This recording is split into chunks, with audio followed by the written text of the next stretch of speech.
Boa noite, irmãos, meus alunos da classe de jovens da Igreja Presbiteriana do Brasil de Montanha. Eu, Bruno Gama, professor da Escola de Jovens, estarei hoje apresentando a aula a respeito da nossa revista de escola dominical. Nossa fé, o que é isso? Temas contemporâneos à luz das Sagrada Escritura.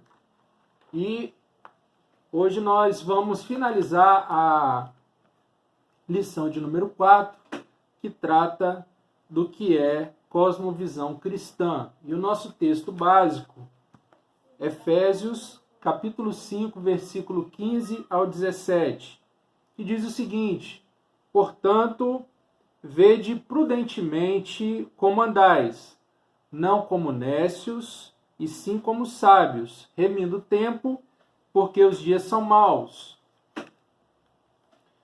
Por essa razão, não vos torneis insensatos, mas procurai compreender qual a vontade do Senhor.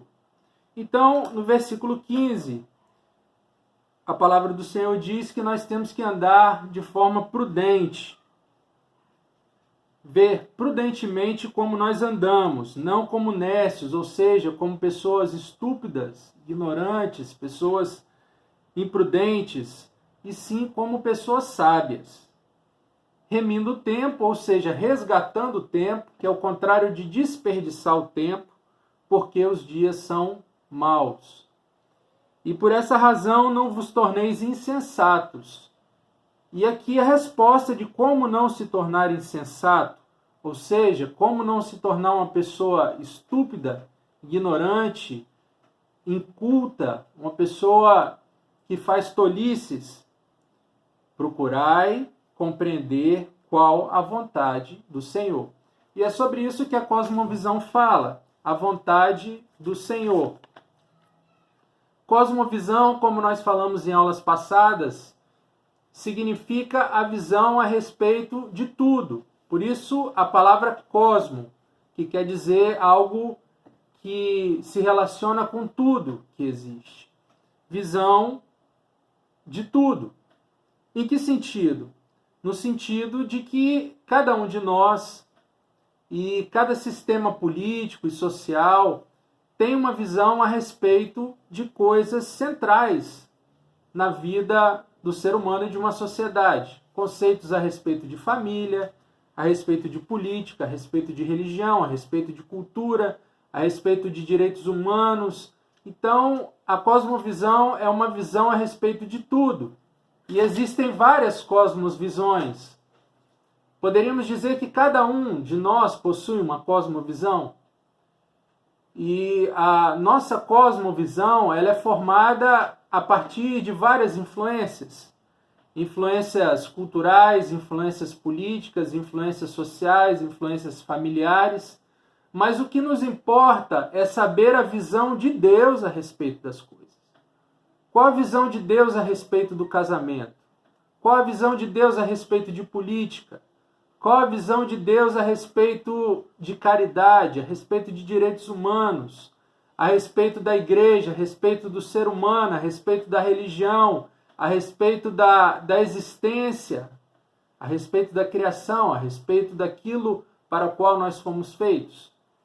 Então, na nossa lição, nós já havíamos tratado de vários questionamentos semelhantes a esse.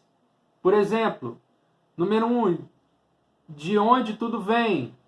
Quem criou todas as coisas? Deus, deuses? A matéria foi autocriada? Número 2, o mundo é criado ou o mundo é autônomo? Organizado ou caótico? O que é o ser humano?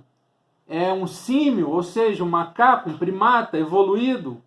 É um ser criado segundo a imagem de Deus? O ser humano é um Deus adormecido?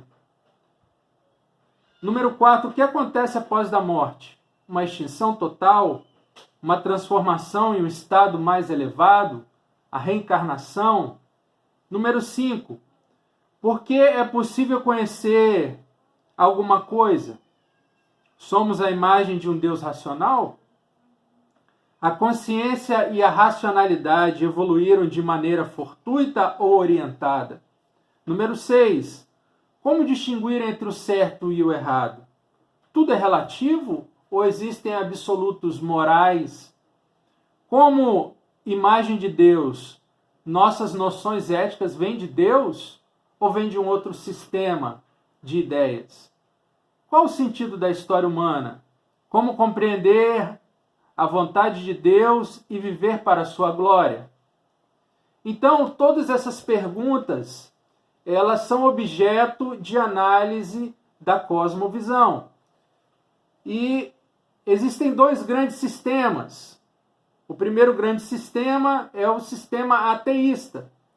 O sistema ateísta ele vai negar a existência de Deus, de um Deus criador e de um Deus que sustenta a criação. O outro sistema é o sistema que nós acreditamos e que está dentro da nossa cosmovisão, que é o teísmo cristão. Teísmo com T. Que se baseia em 3 pontos fundamentais. Primeiro, o primeiro ponto fundamental, Deus existe. O primeiro pressuposto do teísmo é a existência de um ser, ou seja, Deus não é uma energia, Deus não é uma força, mas ele é uma pessoa, ele é espírito, um ser pessoal, transcendente, ou seja, que está além da nossa capacidade humana de compreensão e que criou todas as coisas. A existência de Deus é o axioma, ou seja, um ponto de partida evidente e verdadeiro. Por isso, um axioma básico da verdadeira cosmovisão. O naturalismo, por outro lado, vai defender que Deus não existe e que tudo foi criado pela natureza. Por isso as pessoas usam expressões tolas como, por exemplo, a Mãe Terra. Mas um segundo aspecto a respeito da existência de Deus é a sua pessoalidade. Deus é um Deus pessoal. E aí a diferenciação dentro do teísmo é o deísmo com D.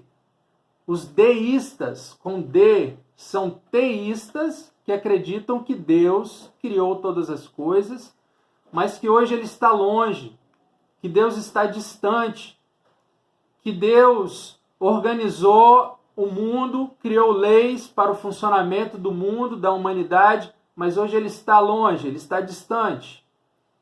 Mas os não deístas, os teístas não deístas, que é o nosso caso, porque nós cremos na Bíblia, vão dizer que Deus é um Deus pessoal. Vão dizer que Deus é um Deus que ouve as nossas orações. Vão dizer que Deus fala conosco através da sua palavra. Vão dizer que Deus, ele atua na nossa vida como nosso Senhor, mas também como nosso Pai. Então, pressuposto fundamental do teísmo cristão. Deus existe e Deus é um Deus pessoal. O segundo pressuposto do teísmo é a respeito da revelação de Deus. Deus se revelou a nós. E o ápice, o momento maior da revelação de Deus foi a vinda do seu Filho Jesus Cristo. Como está escrito em Colossenses, capítulo 1, versículo 15. Este, falando a respeito de Cristo, este é a imagem do Deus invisível, o primogênito de toda a criação. Então, Cristo é a imagem do Deus invisível. Quem vê Cristo, quem conhece a Cristo, quem compreende a mente e o coração de Cristo, compreende a mente e o coração de Deus, do nosso Deus, nosso Senhor e o nosso Criador. E nesse aspecto nós temos dois instrumentos da revelação de Deus. Primeiro instrumento, a revelação geral, que está acessível a todas as pessoas, que é a criação, que é a natureza. Quem observa a criação, quem observa a natureza, inclusive quem observa atentamente o ser humano, vai compreender que existe um Deus criador, porque o mundo foi criado de uma forma artística, de uma forma bela, de uma forma perfeita, de uma forma organizada, de uma forma funcional, o que demanda por trás disso a existência de um ser sábio, inteligente e criativo, que é Deus. Mas a segunda revelação, e aí é onde nós conhecemos Deus mais de perto, é a revelação especial, que são as Sagradas Escrituras, que é a palavra de Deus. Nós, como cristãos reformados, temos a palavra de Deus como a nossa única regra de fé e prática. E cremos que Deus fala e se revela a nós através da sua palavra. O terceiro ponto importante a respeito do teísmo é a inspiração, inerrância e autoridade da revelação especial. Ou seja, nós cremos que a Bíblia ela foi escrita por homens, mas por inspiração de Deus, por inspiração do Espírito Santo. Nós cremos que a Bíblia é inerrante, que ela não possui contradições, que a interpretação correta dos textos bíblicos nos levam a perceber que a Bíblia é perfeita. Do começo ao fim, ela mostra perfeitamente a vontade de Deus. Por isso nós não podemos dizer, por exemplo, que o Deus do Antigo Testamento é diferente do Deus do Novo Testamento. Ou não podemos dizer que Cristo só aparece no Novo Testamento, porque o Antigo Testamento já fala a respeito de Cristo em profecias, através de símbolos, e também alguns acreditam através da presença do próprio Cristo. Exemplo, pastor Hernandes Dias Lopes, em um dos seus livros, ele fala que é possível que o quarto homem na fornalha de fogo em que foi lançado Sadraque, Mesaque e Abednego era o próprio Cristo, porque a imagem era de um como o Filho dos deuses. A Bíblia foi inspirada por Deus e, portanto, é infalível e é a autoridade última em questão de interpretação do mundo. E aí eu quero colocar aqui em questão dois sistemas de teísmo que são diferentes do nosso sistema reformado. O primeiro é o sistema católico romano. Por quê? Porque os católicos romanos, eles acreditam que a Bíblia está abaixo da igreja. Ou seja, a Bíblia pertence à igreja. E a igreja tem autoridade sobre a Bíblia. De tal forma que as tradições e a cultura e as revelações que foram sendo recebidas pelas autoridades eclesiásticas da igreja romana têm o mesmo patamar de autoridade das Sagradas Escrituras. Porém, nós reformados defendemos que a Bíblia é a nossa única regra de fé e prática. Alguns textos bíblicos eles são interpretados por teólogos católicos como sendo de autoria da mente humana.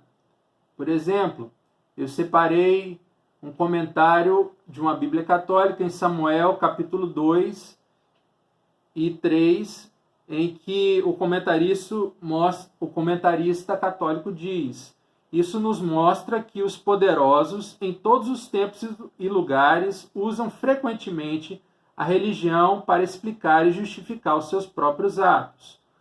O texto sugere que nessa época o sistema das tribos já começava a se corromper. O autor se serve da profecia como estilo literário para justificar a política centralizadora do rei Salomão e do rei Josias. Então, ele diz, o comentarista católico, que